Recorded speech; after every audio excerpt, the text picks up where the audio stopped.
Hey guys, this is the Acer XF270HA monitor that is indeed 240 Hz, 1 millisecond response time, which doesn't mean all that much, 1080p. Did I mention 27-inch? FreeSync capable monitor, and it comes with a 3.5 to 3.5 audio jack, a DisplayPort cable, a USB Type E to Type B to Type A cable for the USBs on the side, for the USB slots on the side, and an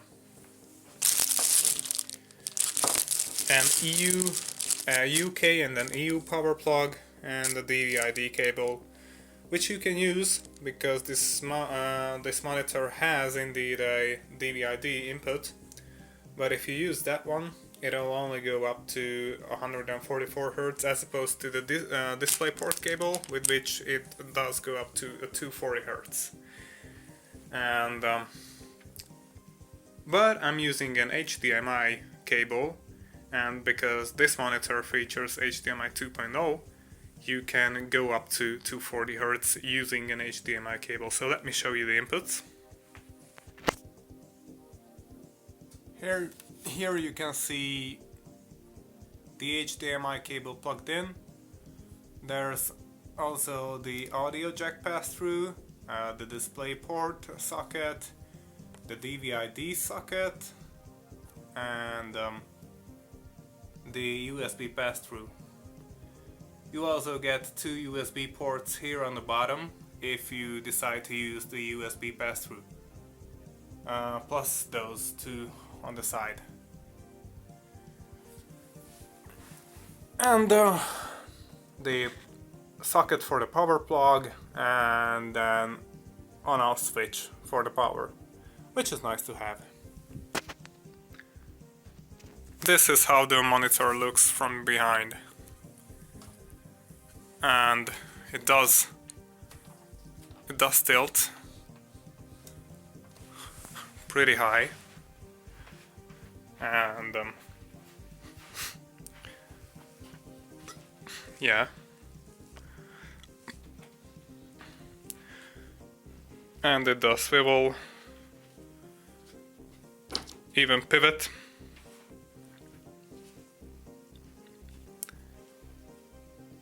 And you can of course control the height. It really goes high, and it really goes low.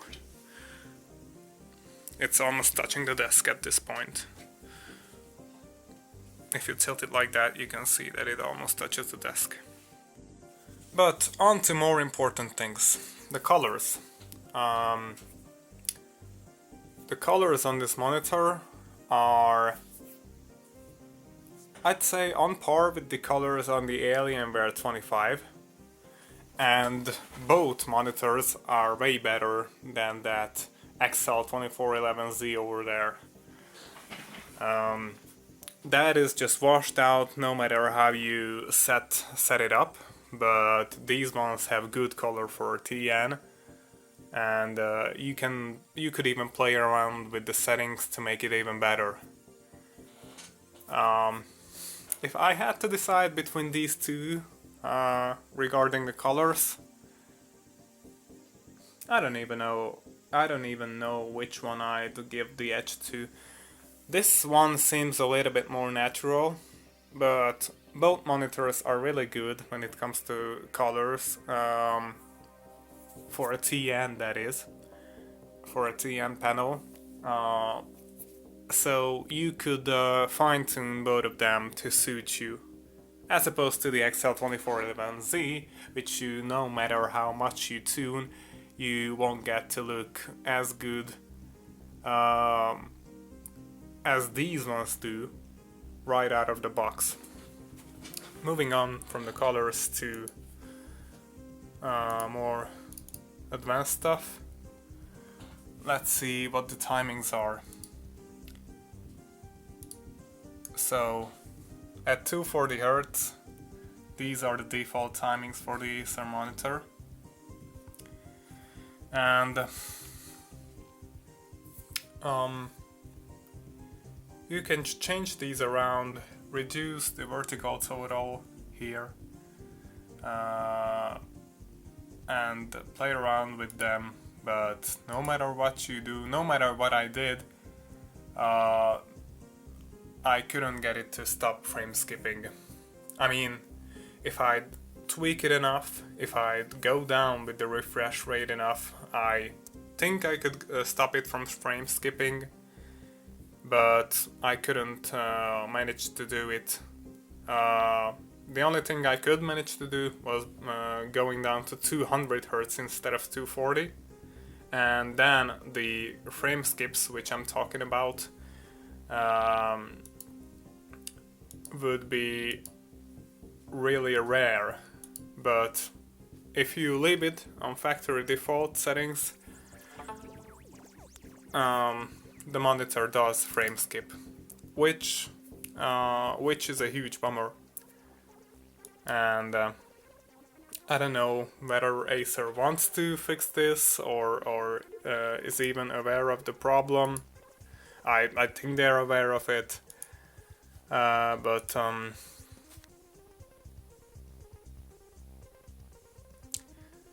that is the reason I'm gonna send this monitor back. I can't even properly test the ghosting on this monitor because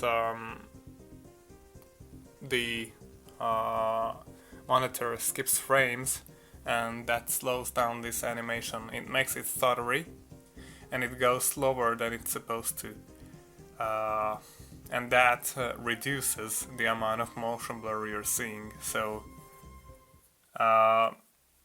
yeah, that artificially reduces the amount of motion blur you're seeing.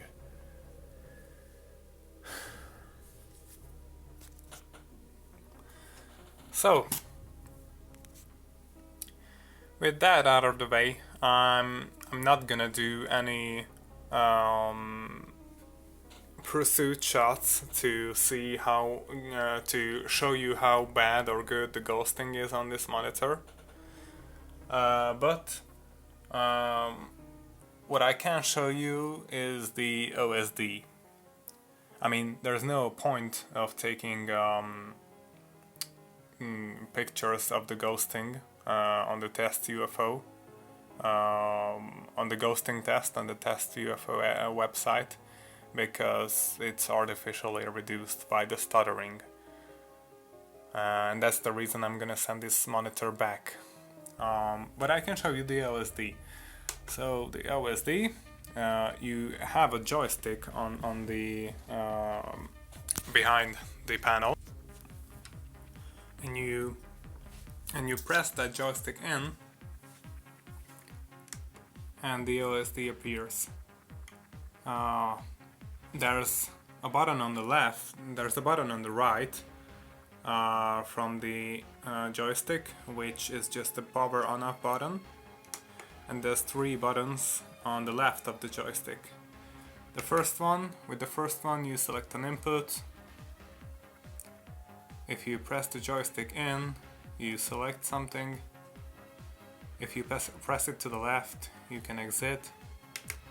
The joystick makes the menu a lot more easy to navigate through as compared to the buttons on the XL2411z or even the buttons on the Alienware 25. The buttons on those 2 monitors function really similarly. So these 2, the Alienware and the Focus BenQ there. So let's continue on with this monitor's OSD. So there's a picture menu in which you can set the following. ACM is just adaptive contrast. Let me change the OSD timeout to to the maximum so that I can talk freely without worrying about it exiting. So brightness, contrast, black boost. I think the one that might not be self-explanatory, but well, if you're watching this video, you're probably a member of Bloodrusters, so it'll be self-explanatory for you. But anyways, I'll just show you that this setting is similar to black equalizer on a BenQ monitor. It does the same. Low blue light, I didn't even bother to turn this on, but you can see the effect. I mean, it's not accurate, but it changes the brightness even? That's weird. Anyway, I'll just turn it off. Go back, color settings. You can adjust the gamma.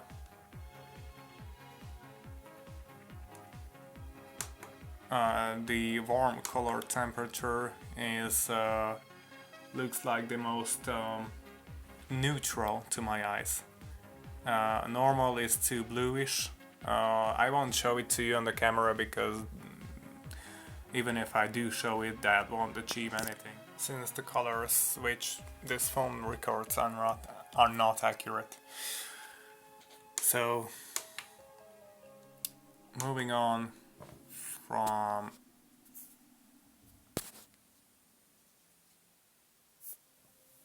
from that, let me just show you all the presets. Cool, blue light, user, warm, normal. I think the one you're the most, if you're not comfortable with the warm setting, which is by the way the default, and what I think is the best, you can fine-tune colors yourself, the gain, the bias, and even if you select another setting, not just user, but you can even do it in warm mode. You can adjust the 6-axis hue, which sounds so edgy, and then adjust the 6-axis saturate. This way you can have another layer of saturation on your monitor. You could use the 100% saturation in the NVIDIA control panel, and you can even set 100% saturation on the monitor itself. The bummer is that when you save your settings, let me show you, when you save settings to, let's say, one of the 3 game modes you can save the settings to, it doesn't save the saturation settings. It just leaves them on. No matter which mode you enter into, it'll keep the saturation settings and the hue settings. So yeah, unless you want to, each time you go into a game, turn all these painfully slow to turn up dials to maximum, and then turn them back down to the default when you exit a game, or reset them like this. Unless you want to do this, I just recommend increasing the saturation in the NVIDIA control panel, if increasing the saturation is your thing. Because if you increase it this way, it'll take a lot of time. You can't have a color profile, you can't have a picture mode with the default saturation and one with the maximum, because it's not tied to the modes, which is stupid, I think. So moving on, volume, whatever, overdrive setting, and this is more interesting. Because of the stuttering, maybe my test is biased, but I couldn't tell when viewing the ghosting UFOs, I couldn't tell a difference between normal and off. Where I could tell the difference was extreme, which is even the extreme overdrive setting on this monitor is so subtle. It's more subtle than the middle one, on the Alienware and way more subtle than the middle one on the BenQ. So you have 3 modes on the Alienware as far as overdrive goes: off, fast, and super fast. Off is self-explanatory. Fast is the best setting I found because it removes a lot of ghosting but doesn't add much. It just really adds a slight corona effect and nothing much, nothing intolerable. The super fast settings adds a wider corona after the UFO and doesn't really improve the clarity of the UFO itself, so I just use the fast. And on the BenQ, if you've used one of those, you know that both the high setting, which is the lowest of the two, and the premium setting are way more than any overdrive on these monitors. So you have off, high, and premium on the BenQ, and even if you just use high, that is way more pronounced. That introduces way more pronounced overshoot than even the highest overdrive setting on these monitors would. So, yeah. On this monitor, they really did a good job of with the overdrive. On this one, it seems like that is also the case, but I can't really tell because of the stuttering in the UFO test, because the monitor skips frames, so I can't really judge that. I can't really judge how good the overdrive on this one is, but it seems really well done. The other thing is aim point is just a fake crosshair on in the middle of your screen, which is probably way bigger than it should be. I don't care. OSD, this is self-explanatory. The only one thing that is not necessarily self-explanatory is just this toggle, which enables a refresh rate indicator on that corner, but it only turns on the refresh rate indicator when you're in specific types of applications. Useless feature. Input auto source, so this auto detects your input, whatever. DisplayPort format 1.1, 1.2. You can adjust the scaling, full aspect ratio, 1:1 scaling. Those are your 3 options. This is picture-in-picture mode, which I have not enabled, but I imagine you can play around with it. Hotkey assignment, you can set different hotkeys. You can change the what these 3 keys do, or just 2. You can just change 2 keys, whatever. If you don't know what this is, just Google it. Just turn it off if you don't want to. Well, just Google it. Quick start mode, power off, USB charge, these are self-explanatory again. So, yeah, you can press this button, information button, to display this information. And now, after 20 minutes of talking and whatnot, comes the most important part for those of you who are in a similar boat to mine. I had a 144Hz BenQ monitor, which had shitty colors, and was a 24-inch one. So I wanted 240Hz to lower the input lag and make my games even smoother. And I wanted another monitor because I wanted better colors on it. And I also wanted 27 inches, which this monitor seems to accomplish. Well, it would if it wouldn't frame skip. I don't know whether the frame skipping is the only thing that makes this so, or there's something else to it. But this monitor doesn't feel any more responsive than the BenQ. This, however, this Alienware 24.5-inch monitor feels way more responsive than both of these, the Acer and the BenQ. This is more responsive than any of those. And I don't think it's just because of the 240Hz. I think the signal processing lag is lower on this one as compared to that or this. So, input lag. How's the input lag on this? I can't tell you any measurements because I don't have anything to measure it with. But I think this one and the BenQ are on par. I don't know whether this would change if I could somehow eliminate the frame skipping issue that this has, but at the moment they feel the same input lag wise. This one is just way better. With this one I just play better. The only problem is I want 27 inches. Why do I want 27 inches? Because that way I don't have to sit nearly as close to the monitor.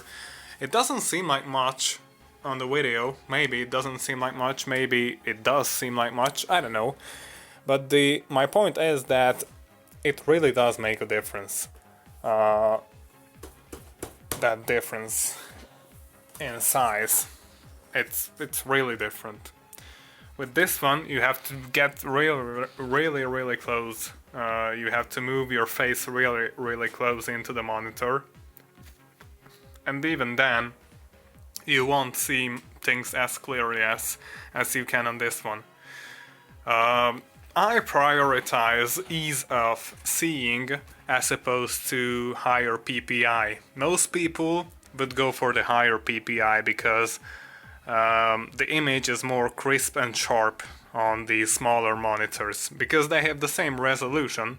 So at a smaller size, the same resolution will be a lot sharper as it is on this one or the BenQ. But for me, it's worth a lot more that I can sit at a comfortable distance from the monitor and still see my enemies clearer and bigger as opposed to on these monitors where I have to put my face really close to them, which is really uncomfortable for me, and even then I won't see my enemies as big and as clear as I see them on this 27-inch monitor. So my ideal monitor would be this one out of these three that I've tried, because it really has the fastest response according to my feelings, according to what I feel. I didn't measure it with anything. And also has good colors. And the stand and everything is just sturdy and really nicely done. But getting back to this monitor, it has good colors, it has good viewing angles. The viewing angles on this, by the way, are way better than on the BenQ and even better than the viewing angles on the Alienware. So good colors, good viewing angles, both for a TN, I mean. Not really a sturdy or good looking stand. It's a little bit wibbly wobbly and it doesn't look good, it's so plastic. While this one really looks good and it feels good. This is metal and it's really sturdy, it doesn't wibble and wobble. Not a lot of options in the OSD. Doesn't have any type of strobing, so blur reduction. These two doesn't have any blur reduction, that one does. And I don't know, maybe it would be a fast and responsive panel if they somehow manage to fix the frame skipping, but as it is, it's not any more responsive than that 144 Hz BenQ display. So yeah, that's that. So even though I could live with the absence of strobing, and I could live with the fewer OSD settings this has when compared to those, because it doesn't even have a sharpness setting, but the default sharpness is alright. These two have a sharpness setting. I could totally live with this monitor, even though the stand is not that good, the OSD doesn't have as many features, if it would be just as responsive as this is, but it's not. So yeah, that's my little, very unprofessional but really focusing on the competitive aspects of the monitor review. If you've got any questions, feel free to post them in the comment section.